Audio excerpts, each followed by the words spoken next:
Hi everyone, Ann Olson here, and I want to talk to you about using your gold feature eclipse. I have edge quilted my quilt and I'm at the last section, okay? So if you have gold, I've got my markers here. I use a pen to mark my next section. So I'm going to go ahead and hit A, and then it'll want me to do B. So I'm going to go over here and do my B. I've got my pin right there. If your lock width is checked, you may want to uncheck that so that it will do it where you tell it and not do it where the computer thinks it is. So just in case yours is there. Now, I can double check and unhook the lock height right here and see maybe I'm close enough that it wouldn't matter. But did you see that? That shrunk.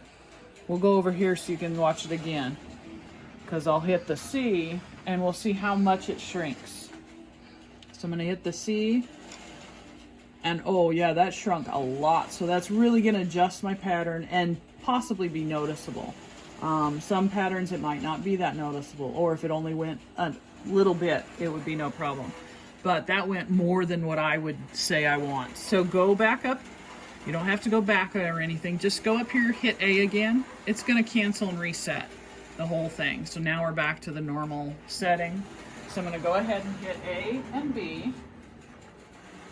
Put those placements back in.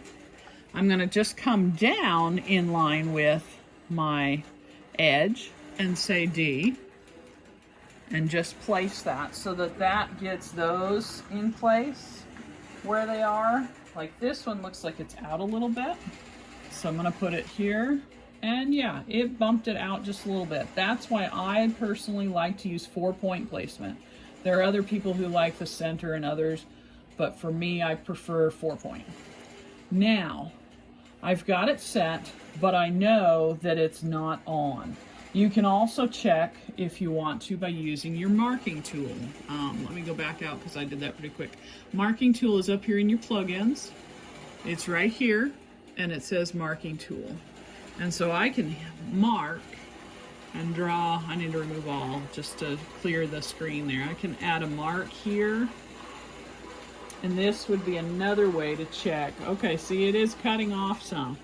So that tells me, yes, I want to use Eclipse. So I can remove that. I'm going to exit out of it. Now we'll go into the actual Eclipse. I'm going to hit plugins. I'm going to go down to pattern Eclipse. And now we'll use that Eclipse function.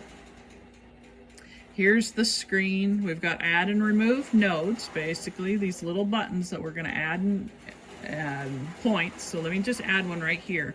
So it put a red dot right there, okay? I can come here and add one. And we'll go all the way here and add.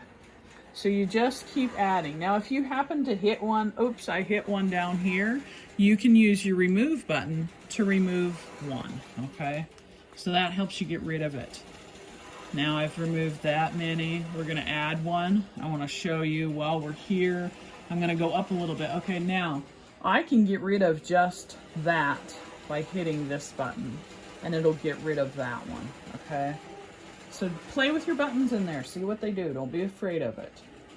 So I'm gonna go ahead and set the parameters. I like to use mine this way where I enclose it, and I'm gonna tell it, right here it says keep out or keep in. I'm gonna tell it to keep inside, and I want it to sew continuous. If you want it to sew a border, say you're doing a block and you're eclipsing and you want it to have a border, hit the sew eclipse border, and then always preview before you get done. So we're gonna go ahead and finish marking our whole perimeter of what I want it to sew. Okay, so that looks good. It's got it. I have keep in hit, so I'm going to say preview. And there it is. It shows me that it has clipped it and made it smaller than what we have originally. So I would hit close, And then I'm gonna hit OK. And now it's ready. Now, sometimes it will have jump points that you can get rid of, and sometimes it won't. You can't go into optimize at this point, unfortunately, to get rid of them. You can get rid of them if you're zoned before you go and use Eclipse, you can optimize and get rid of ones then. But right now I cannot. If I were to go to optimize, it takes me and it's the whole thing. And I can't get rid of anything. There's nothing there to get rid of. And if I said okay, it bumps me back out of the Eclipse. So just so you know. But if you accidentally hit those buttons, it's okay. Go back to your pattern Eclipse. It's still there. The last thing you marked will still be there. But go ahead, be sure and preview just to make sure that it's going to clip and do what you want. See? Oh, it didn't do what I wanted because it changed a button. So I'm going to take that off. I'm going to say keep inside. I'm going to preview it. There we go. That's what I want it to do. So I'm going to say okay. And now I will have it stitch it out. And it will have these jump points, so I'll have to just manually deal with those.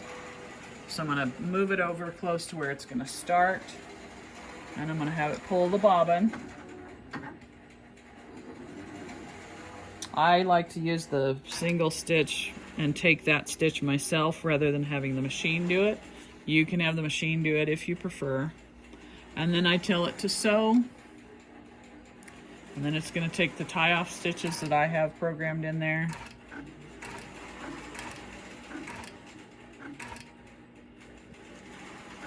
And then it's going to start.